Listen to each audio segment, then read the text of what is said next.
আসসালামু আলাইকুম দর্শক, ভালোবাসার পাখি চ্যানেলে আপনাদের স্বাগতম।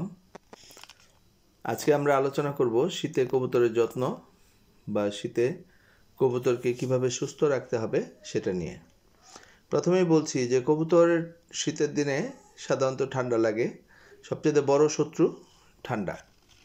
তো আমরা যেটা করি, স্বাভাবিক খাবারের পাশাপাশি শীতের দিনে আমাদের কিছু তেল বীজ দিতে হবে। এটা খেয়াল রাখবেন, এটা অবশ্যই জরুরি। আর কবুতরের চোখের দিকে তাকাবেন, ভালো করে তাকিয়ে দেখেন যে আমরা দেখাচ্ছি, দেখতে পাচ্ছেন যে কবুতরের চোখগুলো স্বচ্ছ এবং পরিষ্কার থাকবে একদম। যদি চোখ ভিজা ভিজা থাকে, কবুতরের চোখ ভিজা ভিজা থাকলে বুঝতে হবে কবুতরের ঠান্ডা লেগেছে। অনেক সময় সিমটমটা কেমন হয় যে আপনার নাক দিয়ে পানি পড়ে, কবুতরের নাক ভিজা ভিজা থাকে, চোখ ভিজা ভিজা থাকে, এমন হতে পারে। তেমন অবস্থায় আমরা কি করব, আমরা পানি পাত্র এবং খাবারের বাটি সবসময় পরিষ্কার রাখবো। এটা খেয়াল রাখতে হবে, এটা অনেক জরুরি কবুতর পালকদের, নতুন বা পুরাতন যাই হোক, কবুতর পালকদের জন্য এটা অনেক জরুরি। কারণ পানি থেকে সংক্রমণ হয় বেশি। আর এক কবুতরের পানির পাত্র আর এক কবুতরকে দিবেন না, মানে একটা শেড, যেটা একটা খাঁচার পানির পাত্র, সেটা থেকে আবার অন্যদেরকে সে পানিটা দিবেন না। ভিন্ন ভিন্ন পানির পাত্র রাখার চেষ্টা করবেন।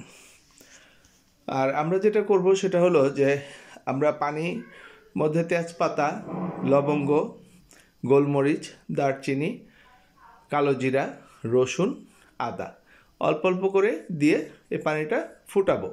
ভালো করে বলক আসলে সে পানিটার মিশ্রণটাকে হালকা মাত্রায় আমরা কবুতরকে খেতে দিব। এভাবে করে পরপর লাগাতার 3 দিন দিবেন, দেখবেন কবুতরগুলো সুস্থ থাকে।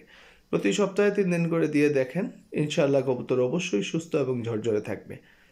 আর খাবারের পাশাপাশি আমরা গ্রিড দিব, উন্নত মানের গ্রিড। সেই গ্রিডটা কিভাবে বানাতে হয় সেটা আপনারা নেটে সার্চ করলে পাবেন, বা আমরা পরবর্তী একটা ভিডিও নিয়ে আসবো কবুতরের গ্রিড নিয়ে।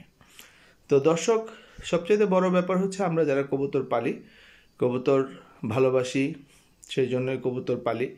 তো কবুতর পালন করাকালীন সময়ে খেয়াল করতে হবে কবুতর যাতে সুস্থ থাকে। আর সুস্থতা নিশ্চিত করা আপনার দায়িত্ব।